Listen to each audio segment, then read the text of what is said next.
বন্ধুরা, মৈত্রী রান্নাঘরে আপনাদের স্বাগত। তো আজকে একটা মাছের রেসিপি নিয়ে চলে এসেছি। তো কি মাছের রেসিপি করি দেখতে থাকুন, আশা করি ভালো লাগবে। আজকে আমি বানিয়ে দেখাবো গন্ধরাজ কাতলা। তো গন্ধরাজ কাতলা বানানোর জন্য আমি 4 পিস কাতলা মাছের কাটা নিয়ে নিয়েছি। আমাদের বাড়িতে 4 জনের জন্য 4 পিস নিয়ে নিয়েছি। তো কি কি উপকরণ নিয়েছি সেটা আপনাদের সঙ্গে শেয়ার করছি। তো গন্ধরাজ কাতলা বানাবো, আগে গন্ধরাজ লেবু নিয়ে নিয়েছি, এখানে চেরা কাঁচা লঙ্কা কয়েকটা নিয়ে নিয়েছি, এখানে দুটো মিডিয়াম সাইজের পেঁয়াজ কুচি করে নিয়েছি, এখানে গোলমরিচের গুঁড়ো আছে, ধনের গুঁড়ো আছে, জিরের গুঁড়ো আছে পরিমাণ মতো, আর লবণ আছে পরিমাণ মতো। এখানে সর্ষের তেল নিয়েছি, কেউ চাইলে সাদা তেলে করতে পারেন, কিন্তু আমি সর্ষের তেলেই করছি।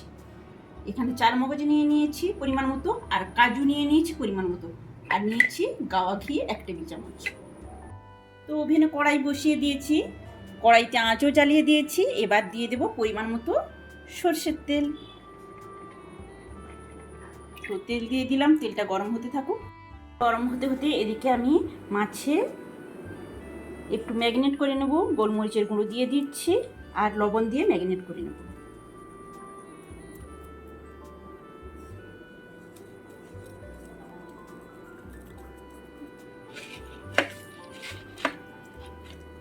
ভালোভাবে উল্টে পাল্টে গোলমরিচ আর লবণটাকে ভালোভাবে মিশিয়ে নেব মাছের সঙ্গে।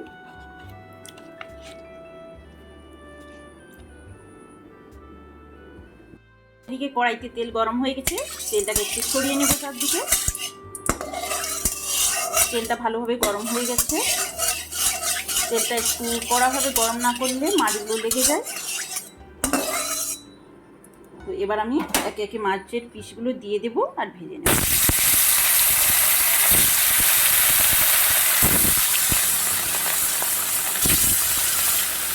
উল্টে পাল্টে একটু ভেজে নেব। এক পিঠ ভাজা হয়ে গেছে, এইভাবে লাল লাল করে উল্টে পাল্টে আমি ভেজে নেব।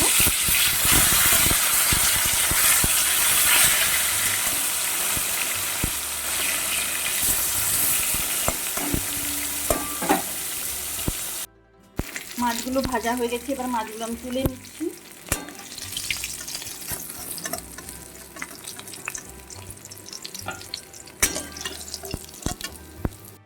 মাছগুলো তুলে নিলাম। এবার রান্নাটা কীভাবে করি দেখতে থাকুন। ওই মাছ ভাজা তেলের মধ্যে আমি দিয়ে দিচ্ছি কুচি করে রাখা পেঁয়াজগুলো। পেঁয়াজগুলো কিছুক্ষণ নাড়িয়ে চাড়িয়ে ভেজে নিয়ে তারপর দিয়ে দেব কাজু, চালমগজ আর কাঁচা লঙ্কা। তো ওগুলো দিয়েও কিছুক্ষণ নাড়িয়ে চাড়িয়ে ভাজবো। দেখুন কীভাবে ভাজছি।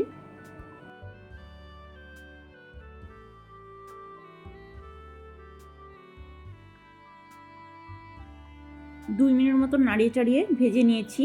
এবার আমি একটু জল এড করব, তো ভাপিয়ে নেওয়ার জন্য। তো এটা এইভাবে ফুটতে থাকুক, আঁচটা ফুল করে দিলাম।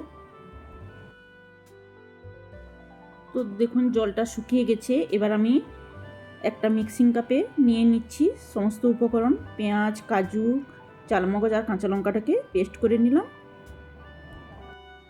তো কড়াইতে পরিমাণ মতো তেল দিয়ে দিলাম। সামান্য পরিমাণ তেল দিয়েছি, বেশি দিচ্ছি না, 1/2 টেবিল চামচ মতো। তো তেলটা গরম হয়ে গেছে, এখন এই যে পেস্টটা দিয়ে দিচ্ছি। কাজু, চালমগজ, পেঁয়াজ আর কাঁচা লঙ্কার পেস্টটাকে দিয়ে দিলাম। এবার সামান্য একটু জল দিয়ে দিলাম, কাপ ধোয়া জলটা দিয়ে একটু নাড়িয়ে চাড়িয়ে নেব।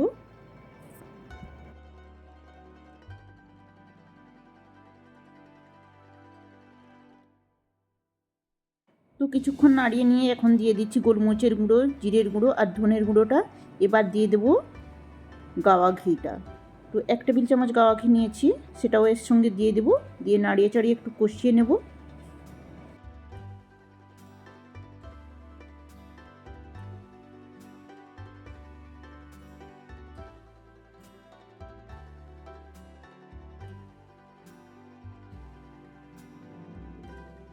দেখুন মশলা কষানো হয়ে গেছে, তেল ছেড়ে গেছে। এবার আমি জল অ্যাড করছি। তো কাপ ধোয়া জলটা ছিল সেটাও দিলাম। এবার আরও 2 বাটি পরিমাণ জল অ্যাড করব। জল তো দিয়ে দিয়েছি, এবার খুন্তি দিয়ে ভালোভাবে নাড়িয়ে চাড়িয়ে সমস্ত কিছু মিশিয়ে নিচ্ছি। তো আঁচটাও ফুল করে দিলাম, ফুটতে থাকুক। তো ফুটতে ফুটতে এবার আমি দিয়ে দিচ্ছি মাছের পিসগুলো।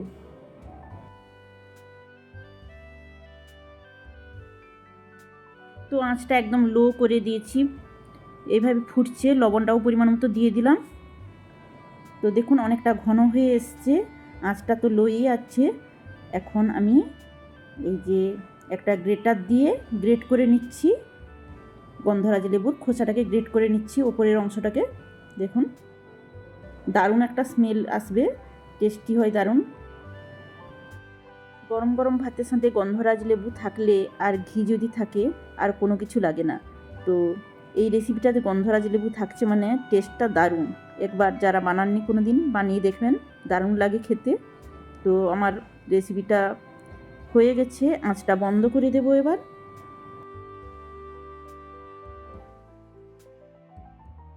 পোলাও ফ্রাইড রাইসের সঙ্গে এই রেসিপিটা জমে যাবে খেতে। আর আমি গোল গোল করে কেটে রেখেছি গন্ধরাজ লেবু, ওগুলো ওপরে দিয়ে দেবো, যখন খাওয়া হবে রসটাকে নিগড়ে নেওয়া হবে, দারুণ লাগে খেতে।